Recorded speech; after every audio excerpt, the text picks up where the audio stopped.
नमस्कार दोस्तों, स्वागत है आप सभी का हमारे इस चैनल पर एक बार फिर से, यानी कि YouTube के इस प्लेटफॉर्म पर स्वागत करते हैं हम आप सभी का। दोस्तों, इससे पहले वाले वीडियो में हम लोगों ने पढ़ा था बौद्ध धर्म से संबंधित कुछ बातें, और आज हम लोग जानने का प्रयास करेंगे। अर्थात आज हम लोगों का जो ये क्लास है, ये क्लास मुख्य रूप से जो हम लोगों का संबंधित है, किससे संबंधित है? आज का क्लास हम लोगों का संबंधित है मध्यकालीन शिक्षा, यानी कि मुस्लिम काल के संबंधित हम लोग बात करेंगे, क्योंकि इससे पहले वाले वीडियो में हम लोग वैदिक काल और बौद्ध काल के संदर्भ में जान लिया था। तो दोस्तों चलिए, हम लोगों का जो आज का टॉपिक है वो क्या है? मुस्लिम काल में शिक्षा। तो मैं यहाँ पे टॉपिक मेंशन कर देता हूँ, मुस्लिम काल में शिक्षा। मुस्लिम काल में शिक्षा, ये टॉपिक हमारा है आज। दोस्तों, हम इसको विभिन्न प्रकार के संदर्भों से जानने का प्रयास करेंगे कि मुस्लिम काल में शिक्षा के क्या उद्देश्य रहे थे, मुस्लिम काल में शिक्षा की क्या अवधि रही थी, और इसके शिक्षा के संदर्भ में कौन कौन सी बातें आवश्यक है जो हम लोगों को जाननी चाहिए थी। इसके संदर्भ में हम लोग विभिन्न दृष्टिकोणों से देखने का प्रयास करेंगे, जैसे पिछले वीडियो में हम लोगों ने देखने का प्रयास किया था। तो आज के इस वीडियो के अंतर्गत हम लोग बात करेंगे मुस्लिम शिक्षा के संदर्भ में। दोस्तों, आप सभी को पता होगा कि मुस्लिम जो है शासन यहाँ से स्थापित होने का जो प्रारंभ हुआ था 12वीं शताब्दी से शुरू हो चुकी थी। तो 12वीं शताब्दी के बाद जो है भारत में ऐसे ऐसे शासक हुए जो मुस्लिम जो समुदाय से थे, और इसी कारण से यहाँ पर हम लोग मध्यकालीन शिक्षा को, मध्यकालीन यानी कि भारत की मध्यकालीन समय की शिक्षा को हम लोग मुस्लिम शिक्षा के ये भी हम लोग नाम से जानते हैं। ठीक है, मुस्लिम काल की शिक्षा के नाम से भी हम लोग जानते हैं। यही कारण रहा था क्योंकि उस समय जो था यहाँ के प्रशासन का बागडोर मुस्लिम शासकों के हाथों में रहा था।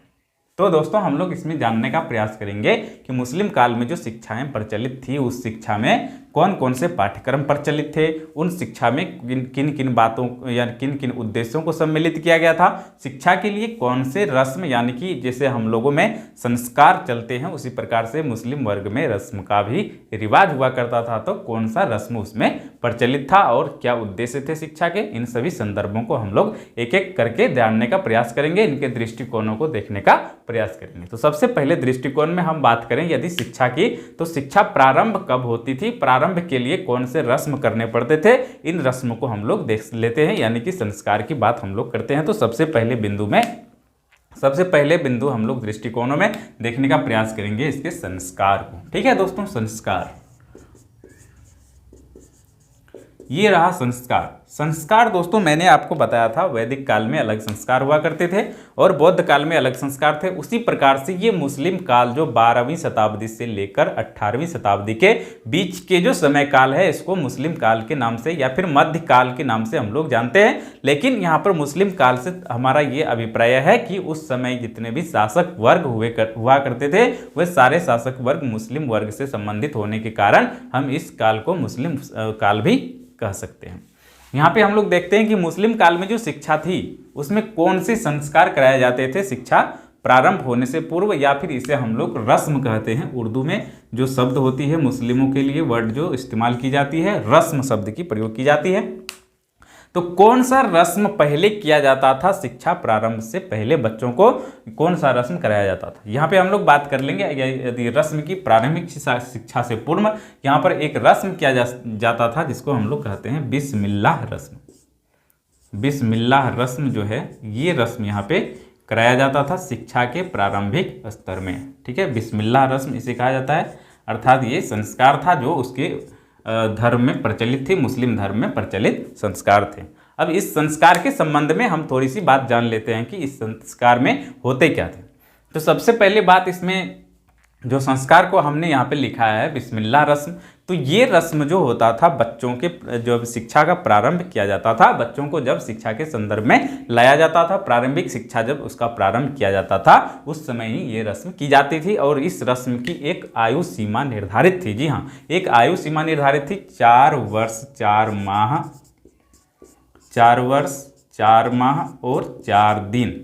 जी हाँ, जब बच्चा 4 वर्ष 4 माह 4 वर्ष 4 माह और 4 दिन का हो जाता था, जी हाँ 4 वर्ष 4 माह और 4 दिन का हो जाता था, तब क्या किया जाता था तब जो है उसे यह रस्म करवाया जाता था, बिस्मिल्लाह रस्म करवाया जाता था और उससे उसका शिक्षा प्रारंभ हो जाती थी।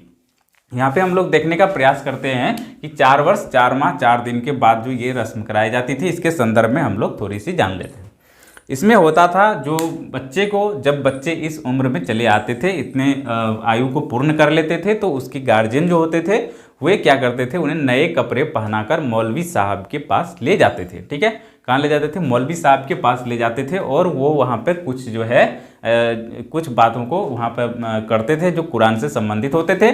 बच्चों को उन्हें दोहराने के लिए कहा जाता था। यदि बच्चे उसे दोहराने में असमर्थ होते थे तो सिर्फ बिस्मिल्लाह कहना ही काफ़ी माना जाता था और उसका जो है प्रारंभिक शिक्षा शुरुआत हो जाती थी। ये संस्कार उसमें प्रचलित संस्कार थे। किस धर्म की हम बात कर रहे हैं? बात कर रहे हैं हम मुस्लिम धर्म की। तो मुस्लिम धर्म के एक दृष्टिकोण को हमने देखने का प्रयास किया, जो शिक्षा से संबंधित बातें हम लोग यहाँ पे कर रहे हैं। इसके बाद हम लोग बात करेंगे संस्कार के बाद थोड़ी सी हम बात करेंगे शिक्षा के क्या पाठ्यक्रम रहे थे, उस समय पाठ्यक्रम को किस स्तर पर बांटा गया था, कैसे कैसे पाठ्यक्रमों को इसमें सम्मिलित किया गया था। तो हम लोग थोड़ा इसके संदर्भ में जान लेते हैं, इसके पाठ्यक्रम के संदर्भ में। पाठ्यक्रम, ठीक है, पाठ्यक्रम की बात यदि हम करें तो पाठ्यक्रम को हमने देखने का प्रयास किया था कि जो वैदिक कालीन शिक्षा थी उसमें भी पाठ्यक्रम अलग थे और जो बौद्धकालीन शिक्षा थी उसमें पाठ्यक्रम को उच्च और प्रारंभिक कक्षा में बांटा गया था। उसी प्रकार से यहाँ पर हम देखने का प्रयास करें तो मुस्लिम काल में भी शिक्षा के पाठ्यक्रम 2 प्रकार से निर्धारित किए गए थे। सबसे पहले पाठ्यक्रम की यदि हम बात करें तो यहाँ पर प्रारंभिक कक्षा के लिए अलग पाठ्यक्रम हुआ करते थे और उच्च कक्षा के लिए अलग पाठ्यक्रम हुआ करते थे। इसमें जो सम्मिलित बातें होती थी, इससे सभी में जो सम्मिलित बातें थी थोड़ी इसमें भिन्नताएं होती थी और इसको हम लोग देखने का प्रयास करते हैं कि कौन सी भिन्नताएं यहाँ पर देखने के लिए मिलती थी। तो हम लोग बात कर रहे हैं पाठ्यक्रम की। मुस्लिम काल में जो शिक्षाएं प्रचलित थी, शिक्षा जो दी जा रही थी, उसका पाठ्यक्रम किस प्रकार से निर्धारण किया गया था। यहाँ पे हम देखें तो प्रारंभिक शिक्षा के संदर्भ में यदि हम बात करें तो यहाँ पर जो है सामान्य गणित की शिक्षा दी जाती थी। किसकी शिक्षा दी जाती थी? सामान्य गणित की शिक्षा यहाँ पर दी जाती थी। सामान्य गणित की शिक्षा दी जाती थी और इसके साथ साथ अरबी, फारसी और उर्दू भाषा का ज्ञान होना तथा लिखना पढ़ना। ठीक है, अरबी, फारसी और उर्दू भाषा का ज्ञान, उर्दू तथा लिखना और पढ़ना। ठीक है, लिखना और पढ़ना, इन दोनों का ज्ञान यहाँ पर दिया जाता था। ये प्रारंभिक शिक्षा के अंतर्गत सम्मिलित किए जाते थे। अब उच्च शिक्षा के पाठ्यक्रम के अंतर्गत यदि हम देखने का प्रयास करें तो उच्च शिक्षा में किन किन बातों को सम्मिलित किया जाता था, इसको हम लोग एक बार देख लेते हैं। ये हम मुस्लिम काल से संबंधित शिक्षा के संदर्भ में बातें कर रहे हैं। तो हमने जो पहले वाले वीडियो में देखा था बौद्ध काल में, वहाँ पर भी उच्च और प्रारंभिक थे, यहाँ भी उच्च और प्रारंभिक है, लेकिन इसमें कुछ बातें जो बदल चुकी है, क्योंकि ये मुस्लिम काल में शिक्षा की बात हो रही है और हम लोगों ने उसमें बौद्ध काल में शिक्षा की बातें की थी। यहाँ पे देखें आप, प्रारंभिक शिक्षा में सामान्य गणित को, अरबी, फारसी, उर्दू और लिखना पढ़ना, ये सामान्य ज्ञान की सामान्य चीज़ें इसमें प्रारंभिक कक्षा में सम्मिलित की गई थी और इसके लिए कोई आयु निर्धारित नहीं की गई थी। प्रवेश की आयु तो हम लोगों को देखने के लिए मिलती है, लेकिन इस बात की चर्चा नहीं की जाती है कि प्रारंभिक कक्षा जो है कहाँ तक पूर्ण हो जानी चाहिए थी। यहाँ पे आप देखें उच्च कक्षा में जो उच्च कक्षा के पाठ्यक्रम में जो सम्मिलित किए गए थे, किन किन चीज़ों को, किन किन विषयों को वहाँ पर सम्मिलित किया गया था, इसको हम लोग एक बार देखने का प्रयास करते हैं। कि यहाँ पे अरबी भाषा को सम्मिलित किया गया था, अरबी का ज्ञान यहाँ पे दिया जाता था। हमने आपको पहले भी बताया था कि मुस्लिम शासक एक भी भारत के नहीं थे, वो दूसरे देशों से आए थे और उसको अपने देश के प्रचलन को यहाँ पर बढ़ावा देना था। तो अरबी भाषा की शिक्षा यहाँ पर दी जाती थी, जो उच्च शिक्षा में संबंधित था, अरबी भाषा। और यहाँ पे व्याकरण की शिक्षा, अरबी शिक्षा, व्याकरण की शिक्षा। साधारण गणित को तो यहाँ पे नहीं लिया गया था, क्योंकि साधारण गणित यहाँ पे थे, सामान्य गणित। तो यहाँ पे देखेंगे आप जो है गद्य साहित्य की शिक्षा यहाँ पर प्रारंभ हो जाती थी। कब? उच्च शिक्षा के अंतर्गत, उच्च शिक्षा के पाठ्यक्रम में इन सभी चीज़ों को सम्मिलित किया गया था। इसके बाद इसमें देखेंगे गद्य साहित्य हो गया और सामाजिक विषयों को भी सम्मिलित किया गया था। सामाजिक विज्ञान या फिर कुछ ऐसे सामाजिक विषयों को सम्मिलित इसमें किया गया था। ठीक है, सामाजिक विषय, इसके संबंध में भी ज्ञान दी जाती थी। इस शिक्षा के संदर्भ में हम बात कर रहे हैं, मुस्लिम शिक्षा के संदर्भ में, मुस्लिम शिक्षा के काल में इन सभी चीज़ों को सम्मिलित किया जाता था। और भी बहुत सारे ऐसे चीज थे, जैसे कि शाहजहां के संदर्भ में भी आप लोगों ने सुना होगा कि बहुत बड़े चित्रकार थे। तो उस समय में मुस्लिम काल के संदर्भ में चित्रकला यानी कि चित्रकला का भी यहाँ पे शिक्षा दी जाती थी। तो चित्रकला, संगीत कला आदि इन सभी चीज़ों को यहाँ पे सम्मिलित किया गया था। और ये सभी किस में सम्मिलित थे? ये सभी उच्च शिक्षा के पाठ्यक्रम में सम्मिलित किए गए थे। तो यहाँ पे हमने देखने का प्रयास किया कि जो मुस्लिम काल में जो पाठ्यक्रम संचालित हो रहे थे, जो उसके शिक्षा के संदर्भ में जो पाठ्यक्रमों को निर्माण किया गया था, वो दो भागों में मुख्यतः किया गया था। एक प्रारंभिक स्तर पर और दूसरा उच्च स्तर पर पाठ्यक्रम का निर्माण किया गया था। जब प्रारंभिक स्तर की बात हम लोग करते हैं तो यहाँ पे हम लोग देखते हैं सामान्य गणित को इसमें सम्मिलित किया गया था। अरबी, फारसी, उर्दू इन सभी भाषाओं को इसमें सम्मिलित किया गया था। उसके संदर्भ में लिखने और पढ़ने का ज्ञान यहाँ पर जो है मुख्य रूप से रखा गया था प्रारंभिक कक्षा के अंतर्गत। अब हम लोग थोड़ी सी बात कर लेते हैं इसके संदर्भ में उच्च कक्षा के संदर्भ में। तो उच्च कक्षा में हमने देखने का प्रयास किया, इसमें अरबी भाषा, व्याकरण और गद्य साहित्य, सामाजिक विषय को सम्मिलित किया गया था। चित्रकला और संगीत कला आदि को इसके अंतर्गत रखा गया था। ये उच्च शिक्षा के पाठ्यक्रम के अंतर्गत थे। अब हम लोग यदि शिक्षा के आयु के संदर्भ में यदि हम बात करें, शिक्षा की क्या आयु रही होगी, क्या उम्र सीमा रही होगी, तो इसके संदर्भ में हम बात करें शिक्षा की आयु क्या थी। शिक्षा की आयु की यदि हम बात करें तो यहाँ पे कोई भी निर्धारण नहीं किया गया था। सिर्फ शिक्षा प्रारंभ के संदर्भ में यदि हम बात करें तो सिर्फ प्रारंभिक शिक्षा के संदर्भ में बात की गई थी कि 4 वर्ष 4 माह 4 दिन, यही बात की गई थी। 4 वर्ष 4 माह 4 दिन, यही चीजें देखने के लिए मिलता है। ये यहाँ पे प्रारंभ होता था शिक्षा, लेकिन कब तक शिक्षा पूर्ण करेंगे इसके संदर्भ में कोई सूचनाएं उसमें सम्मिलित नहीं की गई थी। अब हम लोग शिक्षा की आयु के बाद थोड़ी सी बात करेंगे दूसरे संदर्भ में। तो हमने यहाँ पे देखने का प्रयास किया कि मुस्लिम काल के शिक्षा को कितने भागों में बांटा गया था। एक तो रस्म, उसके संदर्भ में हमने उसके दृष्टिकोण को देखा। रस्म में बिस्मिल्लाह रस्म जो था इसमें प्रचलित थी, जिसके अंतर्गत बच्चे को 4 वर्ष 4 माह 4 दिन पूरा होने के बाद ये एजुकेशन यहाँ पे प्रारंभ की जाती थी। इसके बाद हम लोग देखने का प्रयास किए कि उस काल में कौन से पाठ्यक्रम संचालित हो रहे थे, उस पाठ्यक्रमों में किन किन चीजों को सम्मिलित किया गया था जो मुस्लिम काल से संदर्भित थे। तो यहाँ पे हमने देखने का प्रयास किया कि ये जो पाठ्यक्रम थी ये 2 भागों में विभक्त थे, प्रारंभिक और उच्च में। तो इस प्रकार से शिक्षा की आयु की यदि हम बात करें तो यहाँ पे 4 वर्ष 4 माह 4 दिन जो है प्रारंभिक शिक्षा में आने की आयु थी, लेकिन शिक्षण कब तक पूर्ण होगा इसकी कोई चर्चा इसमें नहीं की गई थी। ठीक है दोस्तों, अब हम लोग अगले दृष्टिकोण को देखने का प्रयास करते हैं। इसके पाठ जो है शिक्षा के मुस्लिम काल के शिक्षा की क्या उद्देश्य रहे थे, इसको हम लोग देखने का प्रयास करते हैं, क्योंकि ये एक वीवीआई पॉइंट है किसी भी एग्जामिनेशन में जाने के लिए, किसी भी एग्जामिनेशन में बैठने के लिए। चाहे आप थ्योरेटिकल प्रश्न बना रहे हैं या फिर आप ऑब्जेक्टिव टाइप के प्रश्न को बना रहे हैं, तो उसके उद्देश्यों को जानना हम लोगों के लिए काफी महत्वपूर्ण हो जाता है। तो हम लोग यहाँ पे देखते हैं इसके शिक्षा के क्या उद्देश्य रहे थे। मुस्लिम काल के शिक्षा के उद्देश्यों को हम लोग देख लेते हैं। इसके उद्देश्यों को यदि हम देखना चाहें तो यहाँ पे यदि हम बात करें, मुस्लिम काल की हम बात कर रहे हैं, तो इसका एक उद्देश्य रहा था मुस्लिम धर्म का प्रचार प्रसार करना, इसका उद्देश्य रहा था। इसके शिक्षा का उद्देश्य रहा था मुस्लिम काल के शिक्षा का। ठीक है, तो मुस्लिम धर्म का प्रचार प्रसार करना, इस्लाम धर्म का यहाँ पे लिख सकते हैं मुस्लिम धर्म या फिर इस्लाम धर्म का प्रचार प्रसार करना। ठीक है दोस्तों, प्रचार प्रसार, इतना में आप लोग समझ जाएंगे।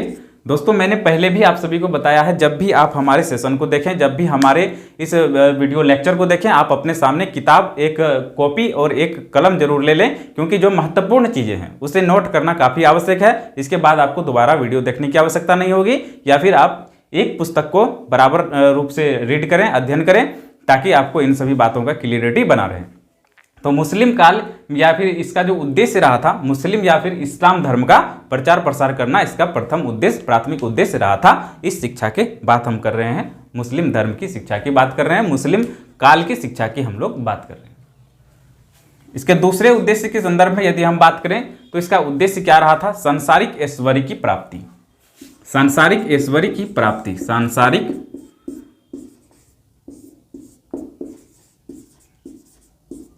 ऐश्वर्य की प्राप्ति। दोस्तों इसके शिक्षा का उद्देश्य रहा था सांसारिक ऐश्वर्य की प्राप्ति। सांसारिक सुखों की प्राप्ति इसका उद्देश्य था। इसकी शिक्षा का उद्देश्य था कि हम बच्चों को इस प्रकार की शिक्षा देंगे, बच्चों को इस प्रकार से शिक्षित करेंगे कि वो सांसारिक सुखों को भोग सके, सांसारिक सुखों से वो परिचित हो सके। इस प्रकार की शिक्षा वहां पे दी जाती थी। इस प्रकार की शिक्षा का उद्देश्य निर्धारण किया गया था। मुस्लिम काल के शिक्षा के संदर्भ में हम लोग बातें कर रहे हैं। तो मुस्लिम काल के जो शिक्षा के उद्देश्य निर्धारित किए गए थे, पहले उद्देश्य था उसका इस्लाम धर्म का प्रचार प्रसार करना, दूसरा उद्देश्य था उसका सांसारिक ऐश्वर्य यानी सांसारिक सुखों का प्राप्ति, और तीसरे उद्देश्य की यदि हम बात करें तो तीसरे उद्देश्य के संदर्भ में हम देख सकते हैं इस्लाम धर्म का प्रचार प्रसार करना, सांसारिक ऐश्वर्य की प्राप्ति, और तीसरे इसके जो उद्देश्य के संदर्भ में हम बात करें तो जितने हमने पहले के लेक्चर को देखा वैदिक काल के शिक्षण के संदर्भ में या फिर हम बौद्ध काल के शिक्षा के संदर्भ में देखें, तो हम लोग जो आज मुस्लिम काल के शिक्षा के संदर्भ में देख रहे हैं तो इसमें भी नैतिक और चारित्रिक विकास करना इसका उद्देश्य रहा था। इस शिक्षा का उद्देश्य रहा था, क्या उद्देश्य रहा था? नैतिक और चारित्रिक विकास, नैतिक और चारित्रिक विकास करना इसका उद्देश्य रहा था।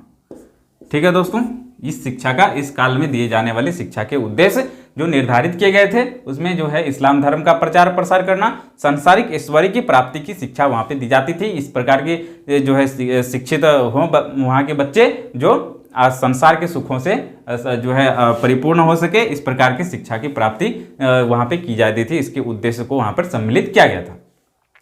अब इसके हम अगले उद्देश्य के संदर्भ में बात करें तो नैतिक और चारित्रिक विकास करना इसका भी उद्देश्य रहा था।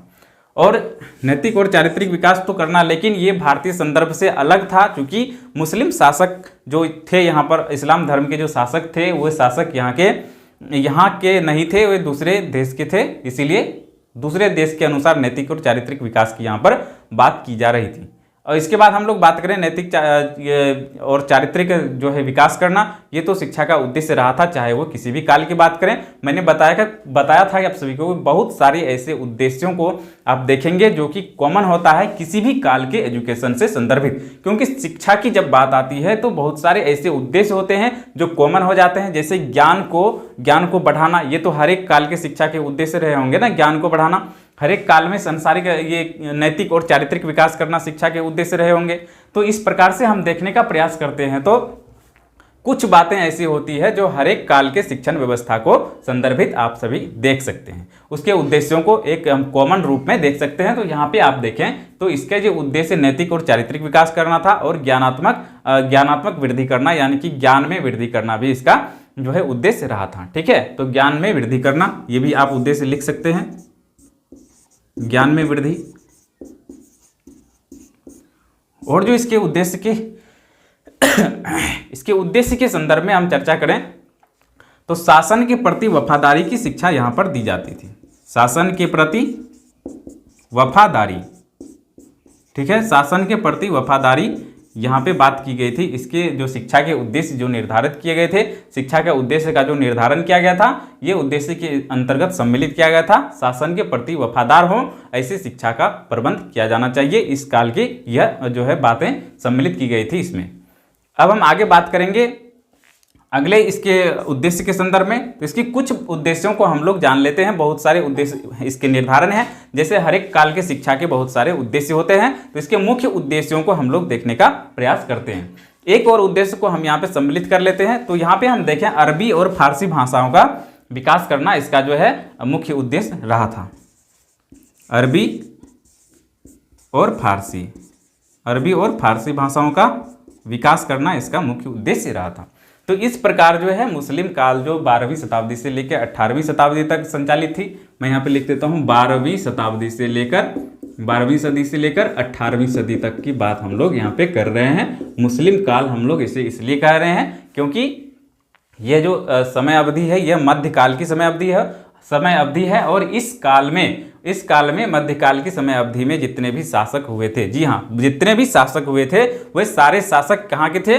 वे सारे शासक दूसरे देशों के थे और वे सारे मुस्लिम थे। इसीलिए यहाँ पे इस काल को हम लोग मुस्लिम काल के नाम से जानते हैं और मुस्लिम काल की शिक्षा के संदर्भ में हम लोग आज पढ़ रहे हैं, यानी कि मध्यकाल में शिक्षा के संदर्भ में हम लोग पढ़ रहे हैं।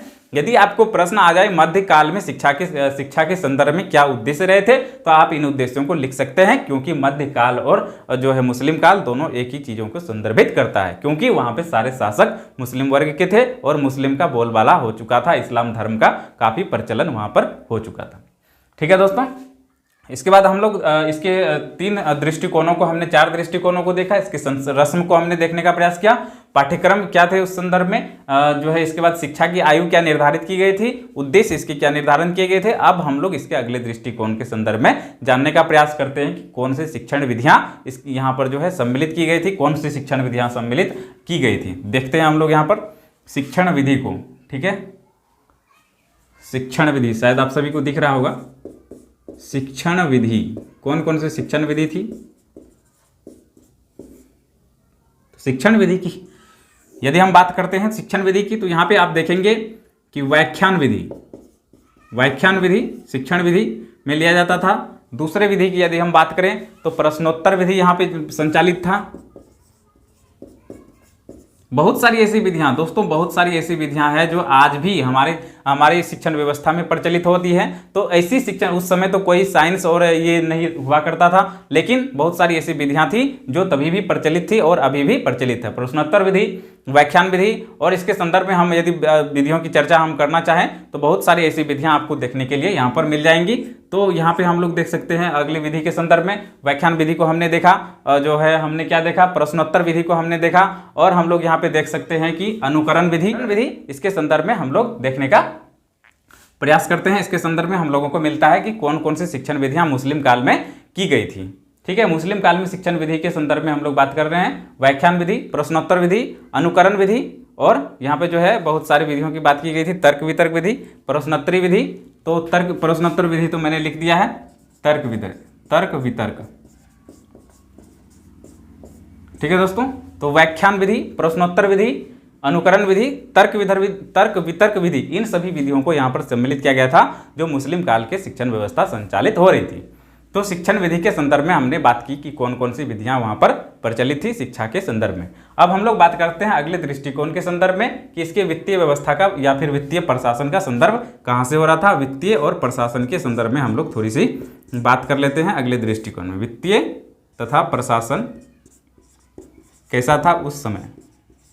दोस्तों, वित्तीय और प्रशासन की यदि हम बात करें तो मुस्लिम काल जो थी, मध्यकाल जो थी, उस समय वित्तीय और प्रशासन का ढांचा बहुत ही खराब हो चुका था। उस समय उतनी व्यवस्था नहीं थी शिक्षा के संदर्भ में, उतनी जो है वित्तीय प्रबंधन नहीं हो पा रहे थे।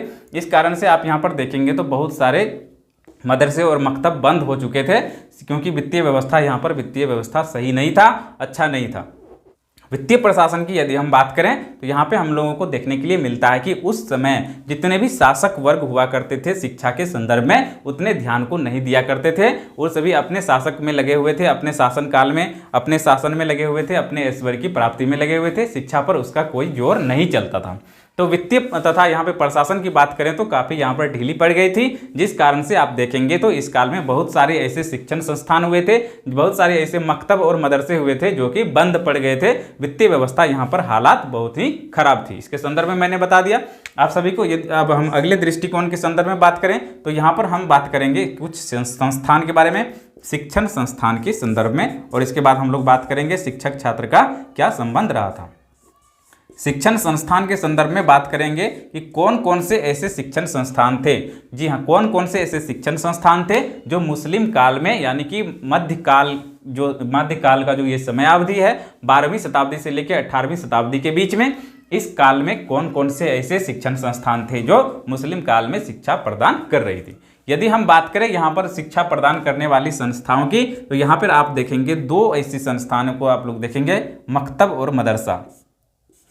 ठीक है, मकतब और मदरसा ऐसे संस्थान थे जो इस समय शिक्षा प्रदान कर रहे थे।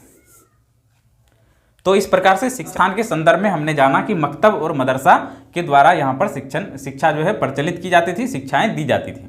इतने चीज़ों को हमने जानने का प्रयास किया। पहले दृष्टिकोण में हम लोग जो है संस्कार के संदर्भ में जाना, कौन से रस्म यहाँ पर कराए जाते थे, बिस्मिल्लाह रस्म कराए जाते थे। पाठ्यक्रम के संदर्भ में हमने जाना कि मुस्लिम काल में शिक्षा के विभिन्न दृष्टिकोणों को हमने जानने का प्रयास किया। शिक्षा की आयु क्या थी, किस आयु में शिक्षा का प्रारंभ होता था, इसके उद्देश्य क्या निर्धारित किए गए थे और कौन कौन सी शिक्षण विधियां प्रचलित की जा रही थी। इसके बाद जो है इसके वित्तीय तथा प्रशासन के संदर्भ में हमने जाना। काफ़ी यहाँ पर वित्तीय और प्रशासन जो था बहुत ही लचर हो चुकी थी, बहुत ही खराब हो चुकी थी, जिस कारण बहुत सारे शिक्षण संस्थान बंद पड़ गए थे। इसके बाद शिक्षण संस्थान की हम बात करें, कौन कौन सी शिक्षण संस्थान थी, तो मकतब और मदरसा, ये दो शिक्षण संस्थानें संचालित थी जिसके द्वारा मुस्लिम काल में शिक्षा दीक्षा दी जाती थी। ठीक है दोस्तों, अब हम बात करते हैं शिक्षक और छात्र के संबंध के बारे में, थोड़ी सी बात हम लोग कर लेते हैं। शिक्षक छात्र संबंध।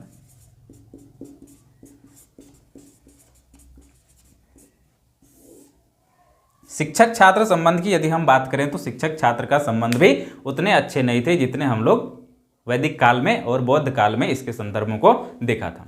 यहाँ भी शिक्षक और छात्र का संबंध तो अच्छा ही था, लेकिन पिता और पुत्र और जो वो निकटता का संबंध था वैसा संबंध यहाँ पर नहीं था। तथा दो बातें यहाँ पे महत्वपूर्ण है, जो यहाँ पे शिक्षक जो आज्ञा करते थे बच्चों को, वो आज्ञा उसे मानना पड़ता था, और जो है शिक्षक उस्ताद कहलाते थे। ठीक है, उस्ताद कहलाते हैं, शिक्षक को उस्ताद कहा जाता था। शिक्षक को क्या कहा जाता था, उस्ताद। तो इस प्रकार से हमने यहाँ पे देखने का प्रयास किया मुस्लिम काल के शिक्षा को विभिन्न दृष्टिकोणों से। मुस्लिम काल की जो समयावधि थी 12वीं शताब्दी से लेकर 18वीं शताब्दी तक, और इसे मुस्लिम काल कहने का हमारा तात्पर्य ये है क्योंकि ये जो है मध्यकाल का समयावधि है। मध्यकाल में आप देखेंगे तो बहुत सारे ऐसे शासक हुए जो मुस्लिम शासक थे, इस्लाम धर्म से संबंधित थे, इसीलिए इस काल को हम लोग मुस्लिम काल के नाम से भी जानते हैं।